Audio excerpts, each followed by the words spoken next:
তারপর মা দুর্গা মহিষাসুরের বুকে ত্রিশূল ঢুকিয়ে দিলেন, আর স্বর্গের সমস্ত দেব দেবতারা পুষ্পবৃষ্টি শুরু করলেন।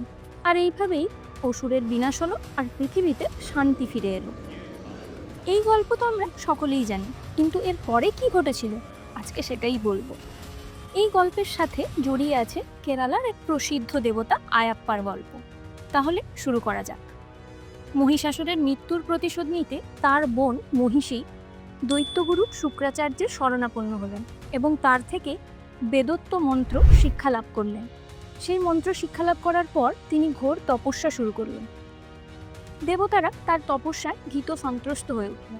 তারা নানাভাবে চেষ্টা করলেন মহিষীর তপস্যাকে ভঙ্গ করতে, কিন্তু কোনো কিছুই লাভ হলো না। মহিষী সহস্র বছর ধরে তপস্যা করে ব্রহ্মাকে তুষ্ট করলেন এবং ব্রহ্মা তার সামনে উপস্থিত হতে বাধ্য হলেন। ব্রহ্মা মহিষীকে জিজ্ঞেস করলেন তার কি বর চাই। মহিষী ব্রহ্মার কাছে অমরত্বের বর চাইলেন, কিন্তু ব্রহ্মা বললেন তিনি এই অমরত্বের বর নিতে পারবেন না, অন্য কোনো বর চাইতে। তখন মহিষী বুদ্ধি করে একটি বর চাইলেন, যেখানে তিনি বললেন যে তাকে কেবলমাত্র মহাদেব এবং বিষ্ণুর সন্তানই হত্যা করতে পারবে। মহিষী ভাবলেন যে কেউই মহাদেব এবং বিষ্ণুর সন্তান হতে পারেন, কারণ দুটো পুরুষের মিলনে কোনো প্রশ্নই ওঠে না। তাই লজিক্যালি মহিষী অমরই হলেন। ব্রহ্মাও তাকে সেই বর দিয়ে ফিরে গেলেন। বর পাওয়ার পর মহাশক্তিশালী মহিষী পাতালে গিয়ে নিজের সৈন্যবাহিনী গড়ে তুলল এবং সেই সমস্ত সৈন্যবাহিনী নিয়ে মর্তে এসে তারা অত্যাচার শুরু করতে লাগলো। তাদের অত্যাচারে সাধু সন্ন্যাসীরা তপস্যা করতে পারলেন না, এমনকি মর্তবাসীরা সুখে শান্তিতে বাস করতেও পারলেন না। আস্তে আস্তে স্বর্গের দেবতারা শক্তিহীন হয়ে পড়তে লাগলেন এবং অসুররা প্রবল শক্তিশালী হয়ে উঠল।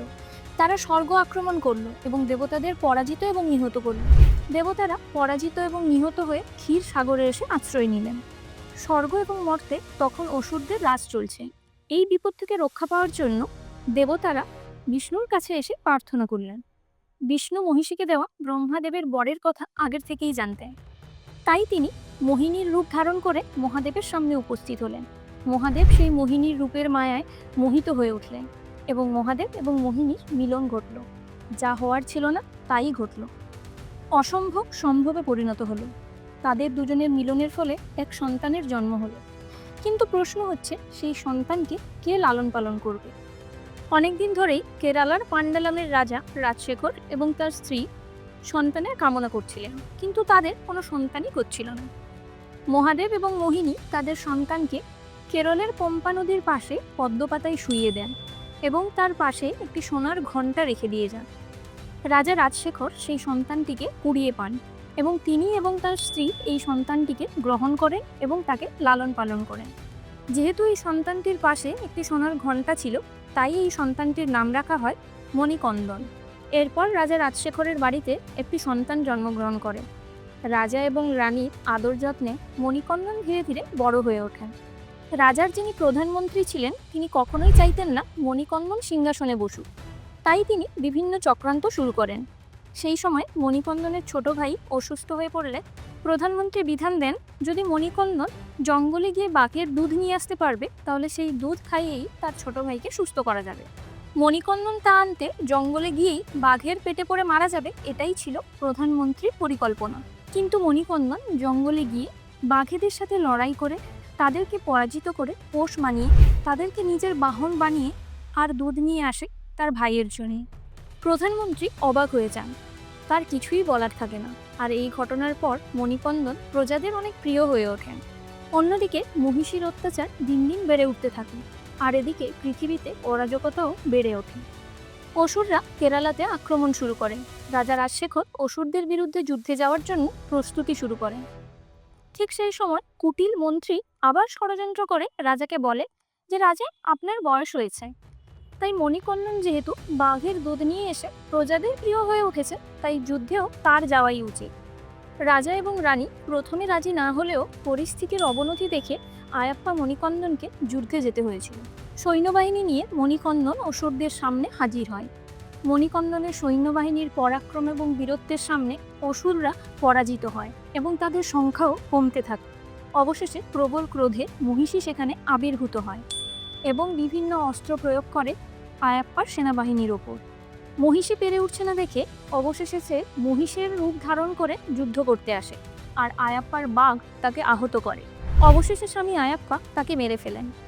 স্বর্গ থেকে দেবতারা পুষ্পবৃষ্টি শুরু করেন। অবশেষে আমাদের সমগ্র রাজ্য এই অসুরের হাত থেকে মুক্তি পায়। প্রধানমন্ত্রী ভাবলেন এরপর কোনোভাবেই তিনি আয়াপ্পাকে সিংহাসনে বসা থেকে আটকাতে পারবেন না। কিন্তু আয়াপ্পা ফিরে এসে বললেন যে তিনি সিংহাসনে বসতেই চান না, তিনি সন্ন্যাস গ্রহণ করতে চান। রাজা, রানী, এমনকি কেরালার সমস্ত প্রজারা তাকে বোঝানোর চেষ্টা করেছিল, কিন্তু তিনি তার নিজের সিদ্ধান্তেই অনড় ছিলেন। তারপর তিনি দণ্ডকারণ্যে তপস্যায় চলে যান, ঠিক সেই জায়গা যেখানে রাম তার একনিষ্ঠ ভক্ত শবরীর কাছ থেকে এঁটো ফল খেয়েছিল। সেই গল্প না হয় অন্য আরেকদিন শোনাবো। সেখানে গিয়ে তিনি বাকি জীবন সন্ন্যাসী রূপে কাটান এবং তপস্যা করেন, আর সেখানেই তিনি সমাধিস্থ হন। কথিত আছে সেই স্থানে স্বামী আয়াপ্পার আগে দেবাদিদেব মহাদেব এবং বিঘ্ননাশক গণপতিও তপস্যা করেছিলেন। কেরালার এই জায়গাতে শবরীমালা মন্দির নির্মিত হয়। সম্প্রতিকালে এবং আগেও এই মন্দিরে মেয়েদের প্রবেশ নিয়ে বহু বিতর্ক রয়েছে। সুপ্রিম কোর্টেরও রায় এসছে, যেখানে যেতে হলে 41 দিন নিরামিষ খেয়ে সম্পূর্ণ শুদ্ধিকরণে থাকতে হয়, আর সেই মন্দিরেই স্বামী আয়াপ্পার পুজো করা হয়। তাহলে কেমন লাগলো আজকের এই ভিডিওটি কমেন্টে অবশ্যই জানাবেন, আর আমার চ্যানেলটিকে সাবস্ক্রাইব করে দেবেন। আর ভালো লাগলে বন্ধুদের সাথে অবশ্যই শেয়ার করব। দেখা হচ্ছে পরের ভিডিওতে।